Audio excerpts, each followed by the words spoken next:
Bonsoir à tous et bienvenue sur notre plateau. Au sommaire de la source ce soir, la visite du président russe Vladimir Poutine hier après-midi au Vatican. Une rencontre sur le dialogue Orient-Occident organisée à Florence par la communauté Sant'Egidio.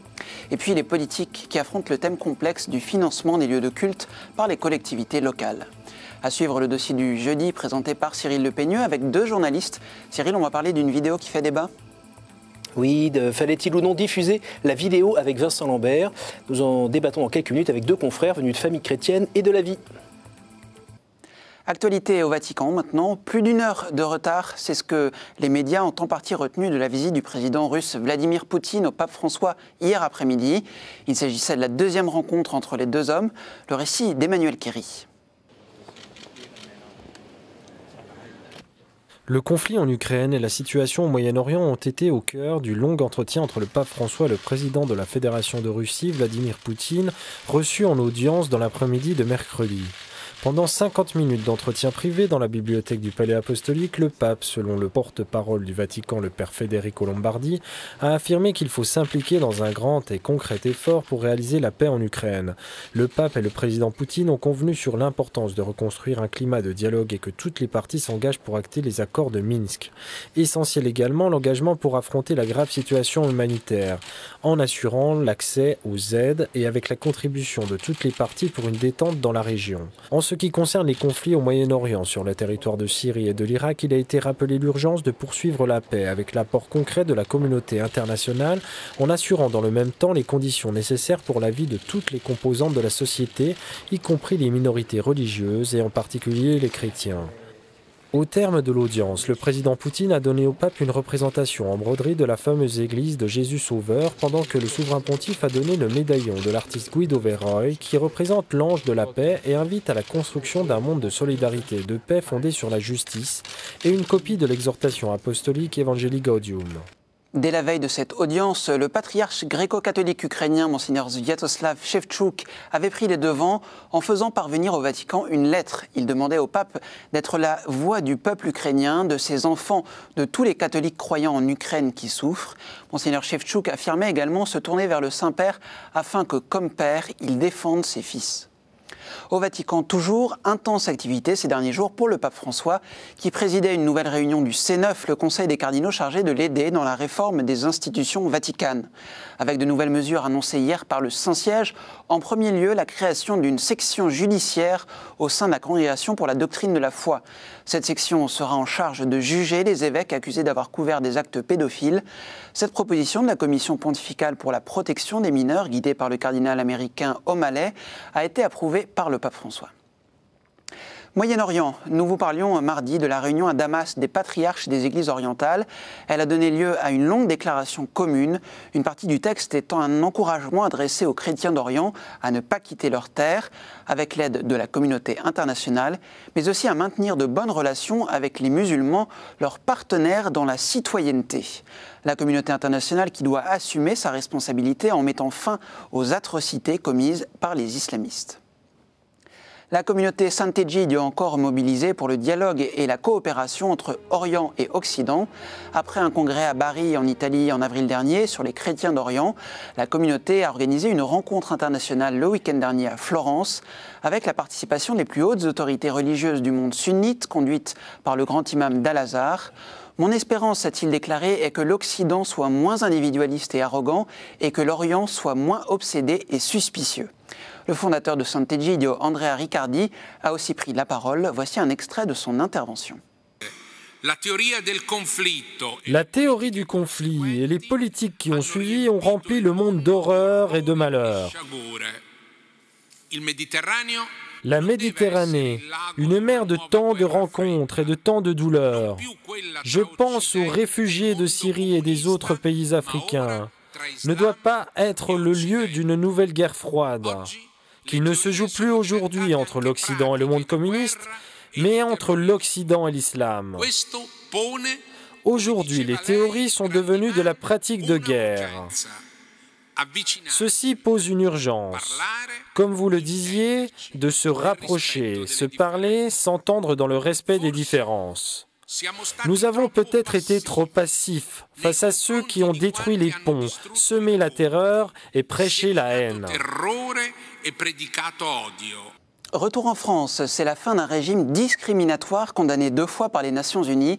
Les députés ont voté la suppression du livret de circulation imposé depuis 1969 aux gens du voyage. Ces derniers, environ 400 000 personnes, fourniront bientôt la même carte d'identité que n'importe quel citoyen français pour effectuer leurs démarches administratives ou lors d'un contrôle policier. Mais le problème de l'accueil des gens du voyage demeure. L'État n'a créé que la moitié des 42 000 places de caravanes en aire d'accueil promises il y a 15 ans. Nous avons interrogé Marc Béziat, délégué général de l'Association nationale des gens du voyage. Écoutez, c'était effectivement un document obligatoire pour des gens qui n'avaient pas effectivement de domicile fixe. C'est un document obligatoire qu'ils devaient présenter à toute réquisition, faire viser pour certains tous les 3 mois en service de police ou de gendarmerie, qu'il est passé au fichier, qui était effectivement très discriminatoire. Sur ce volet-là de la proposition de loi de M. Rimbourg, on est tout à fait satisfait. Il y a un certain nombre de choses qui effectivement ne nous conviennent pas, puisque ce sont toutes les contreparties qui sont aujourd'hui données aux collectivités. On donne très tardivement aujourd'hui, c'est-à-dire 15 ans après la loi, des outils aux préfets effectivement pour faire réaliser des équipements. Malheureusement, le délai qui leur est donné en fait est très long, alors qu'en contrepartie, les délais d'expulsion se raccourcissent. Société, comme prévu par le projet de loi controversé de financement de la sécurité sociale 2015, voté en décembre dernier, un nouveau barème des allocations familiales à compter du 1er juillet. Toutes les familles continueront de recevoir des allocations familiales à partir de 2 enfants, mais leur montant variera. On écoute la réaction de Jean-Marie Andrès des associations familiales catholiques. Le système d'aujourd'hui, c'est quoi? C'est toutes les familles avec les enfants continuent à contribuer. En revanche, seules les familles avec un revenu inférieur à un seuil continueront à toucher en fait des allocations. Ça veut dire quoi? Ça veut dire qu'en fait, du jour au lendemain, c'est comme quelqu'un qui va s'asseoir, vous retirez la chaise d'un certain nombre de familles, et pour des montants très significatifs. Dans la presse traînent des chiffres du genre plusieurs milliers d'euros par an qui sont retirés à un certain nombre de familles. Ce qui est plus embêtant, c'est que la société envoie un message qui est « vos enfants ne nous intéressent pas, ce n'est plus notre préoccupation. La seule chose qui nous intéresse, désormais, c'est le niveau de votre revenu et les principes de redistribution. » On va parler maintenant du thème complexe du financement des lieux de culte par les collectivités locales. Rappelez-vous, en mars dernier, le sénateur de l'Eure, Hervé Moret, avait présenté un rapport qui préconisait 3 axes essentiels. Un meilleur encadrement des dépenses, une meilleure communication entre les pouvoirs publics locaux et les communautés religieuses, et plus de transparence dans le financement des édifices religieux. Ce rapport a été examiné en séance publique mardi au Sénat à la demande de la délégation sénatoriale aux collectivités territoriales et à la décentralisation. Objectif, faire le point 110 ans après la promulgation de la loi sur la séparation des églises et de l'État. Nous écoutons Hervé Moret. Parmi les points qui ressortent, il y a beaucoup d'incertitudes pour les élus sur ce qu'ils peuvent faire ou ne pas faire. Quand je dis ça, je pense notamment à la distinction jurisprudentielle entre la partie cultuelle et la partie culturelle d'un investissement ou d'un bâtiment. Je vais prendre 2 exemples à Paris. En ce moment, on construit à la fois un lieu de culte pour l'islam et un lieu de culte pour la religion juive.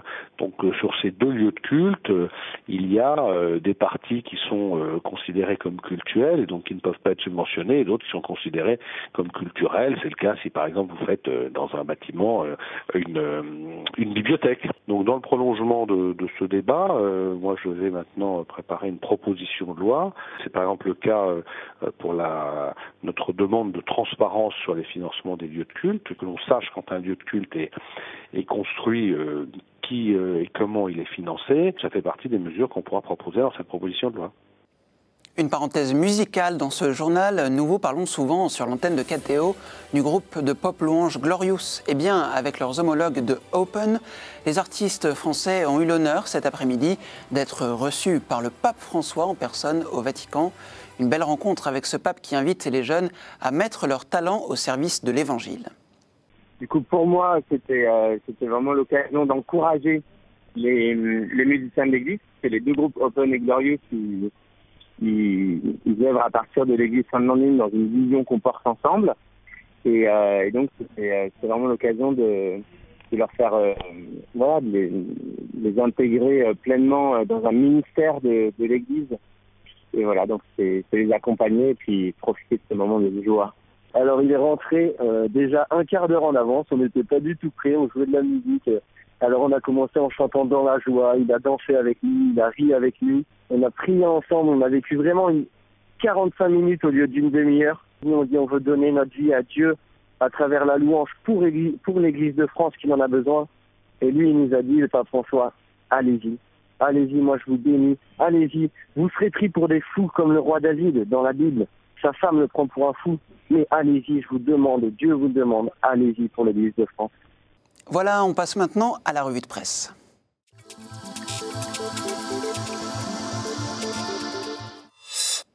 À l'approche du synode sur la famille d'octobre prochain, Famille chrétienne donne la parole à l'Église d'Afrique, avec une interview du cardinal Robert Sarah, préfet de la Congrégation pour le culte divin et la discipline des sacrements. Réforme revient sur l'affaire Vincent Lambert, en état végétatif depuis des années, une situation qui divise les membres de sa famille. L'été approche et avec lui de grandes vagues de mariages. Néanmoins, rappel pèlerin, cette semaine, le nombre de mariages ne cesse de diminuer. L'hebdo fait le point sur les nouveaux visages de l'engagement. Dans la vie, cette semaine, un numéro vert à une semaine de la sortie de l'encyclique sur l'écologie. Comment se soigner par les plantes, lavande, ortie, millepertuis, menthe et mélisse. La phytothérapie gagne du terrain, signe d'un besoin croissant de retrouver le contact avec la nature.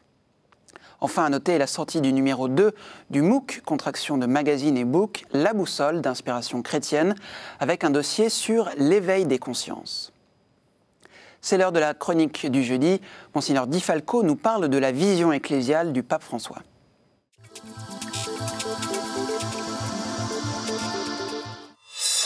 Bonjour.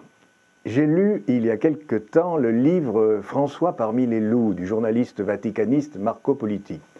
Je l'ai connu lorsque j'étais à l'ambassade de France près le Saint-Siège à Rome et j'apprécie la pertinence de ses analyses.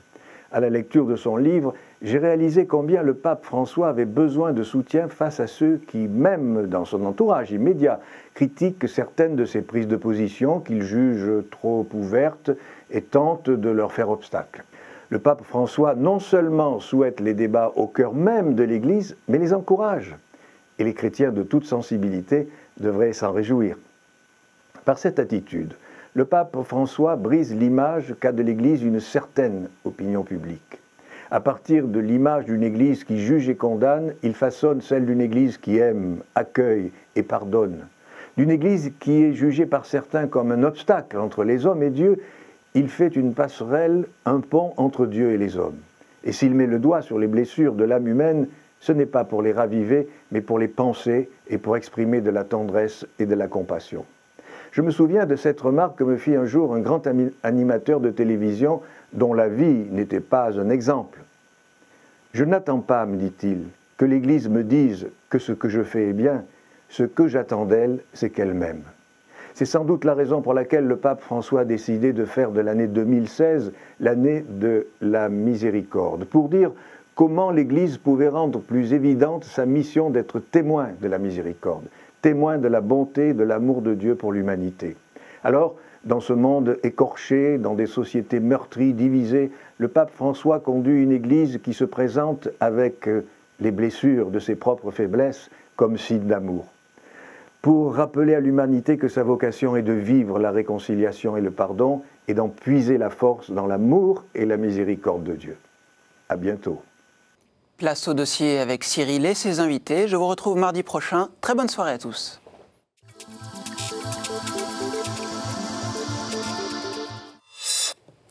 Alors que tout semblait plié dans l'affaire Vincent Lambert depuis l'arrêt rendu par la Cour européenne des droits de l'homme il y a bientôt une semaine, une vidéo est venue mettre comme un coup de pied dans la fourmilière. On y voit le jeune tétraplégique polyhandicapé filmé vendredi dernier dans sa chambre d'hôpital. Un téléphone qu'on lui plaque sur l'oreille ou son demi-frère qui lui parle. Il semble réagir à la voix de sa mère, cligner des yeux, marquer des émotions apparentes. Fallait-il diffuser cette vidéo? Nous en parlons avec Émeric Pourbet, directeur de la rédaction de Famille chrétienne. Bonsoir. Bonsoir. Bienvenue. Et Jean-Pierre Denis, directeur de la rédaction de La Vie. Bienvenue. C'est tout à fait moi. Alors Émeric, tout est parti de chez vous en fait mardi soir. En quelque sorte, simplement, ce qu'il faut dire, c'est qu'avant d'être passé par effectivement le site de Famille Chrétienne, puisque c'est à ça que vous faites référence, il y a YouTube.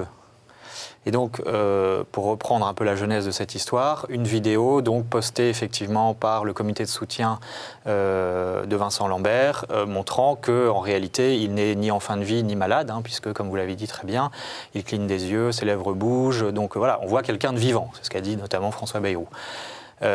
Et donc, effectivement, nous apercevons cette vidéo qui commence à faire un peu de buzz, comme on dit, sur Facebook. Et nous décidons, parce qu'elle est émouvante et aussi parce que c'est un élément d'information, je crois qu'aujourd'hui, et de mon point de vue, c'est le point le plus important, c'est journalistiquement, cette vidéo, elle a une valeur. Et donc, on a choisi de la reprendre, effectivement, sur notre site Internet. Et puis, le lendemain matin, mercredi, ça s'est un petit peu emballé.